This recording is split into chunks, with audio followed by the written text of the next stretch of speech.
When it comes to understanding the psychology of serial killers, the Zodiac case is invaluable, as the vast majority of the literature in this regard is based on captured subjects.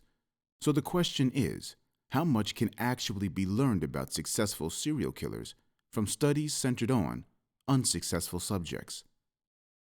In the Zodiac case, we can not only study his actions, but Zodiac also provided us with a means to study his personality, character, and cognitive patterns via numerous handwritten letters he sent to news outlets. In this video, I will briefly discuss the psychology of the Zodiac killer from the point of de-individuation theory. In the literature of social psychology, an emerging theory pertaining to anonymity and antisocial behavior began developing in the 1950s, called the de-individuation theory. Social psychologists wanted to understand the dynamics of aggression, especially in the context of groups. Since the early days of research, it has been long demonstrated that individuals who believe their identity is hidden are less inclined to act in an altruistic manner and are more inclined to engage in antisocial behavior. What happens is that anonymity reduces responsibility, and transgressions of general social norms can more smoothly take place. The anonymity process may be facilitated by the introduction of certain cosmetic additions such as uniforms, masks, and body paint. The use of military uniforms can result in an identification with a particular role, for example, government mercenary, and the moral boundaries and restraints that otherwise characterize the individual gradually disappear. De-individuation is especially associated with antisocial behavior committed by groups, for example, during a riot, but also in individuals such as a rapist wearing a mask. I will now briefly cite some practical studies pertaining to the de-individuation theory, all of which are relevant to the Zodiac case, as we shall see. In a 1973 cross-cultural study, it was discovered that warriors who wore face paint or garments to conceal their appearance were much more likely to kill, torture, and mutilate captives. 3 years later, in 1976, a Halloween study was conducted that comprised 1,300 trick-or-treating children. The children were given an opportunity to steal candy and money under various conditions. It was observed that under conditions of anonymity and in the presence of a group, significantly more stealing took place. In 1981, Mammoth and Czech questioned male university students about, quote, how likely they personally would be to rape if they could be assured of not being caught. On the average, about 35% indicated some likelihood of raping, end of quotation. In a 2003 study of 500 violent attacks in Northern Ireland, 203 were carried out by attackers who had used a disguise.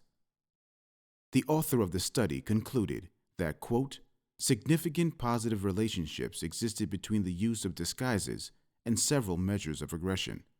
Disguised offenders inflicted more serious physical injuries, attacked more people at the scene, engaged in more acts of vandalism, and were more likely to threaten victims after the attacks. End of quotation. With these studies in mind, let us go back to the Zodiac case and examine it with our knowledge of de-individuation theory.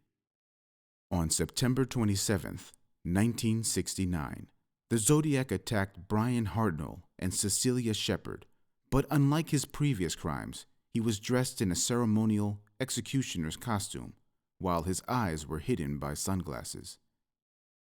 To add onto that, he had a lengthy conversation with the couple, tied them up, and brutally stabbed both of them with a knife. His attack was significantly different, more intimate and physical than his previous crimes. It is important to note that the use of the concealing elements went hand in hand with an amplified degree of violence and interaction with the victims. Considering what we now know about de-individuation theory, it is reasonable to conclude that the Zodiac felt less confident in his ability to mete out an intimate killing, as his other confirmed murders and attacks were swift. The costume and sunglasses would have served as a barrier between him and the victims. His self-awareness and evaluation would likely have decreased, allowing him to introduce a darker and more elevated level of violence.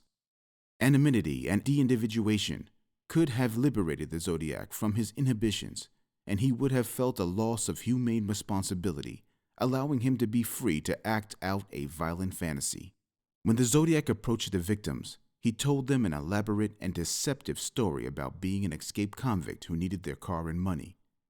If Zodiac subconsciously needed to de-individuate himself, the spurious story and executioner-type costume would have allowed him to identify with a particular role, very much like a soldier dressed in combat gear.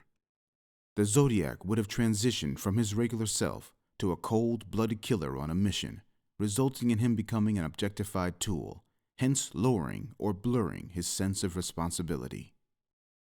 If you want to know more about de-individuation theory, the facts and psychology of the Zodiac Killer, you may want to get my book, America's Jack the Ripper, The Definitive Account of the Zodiac Killer.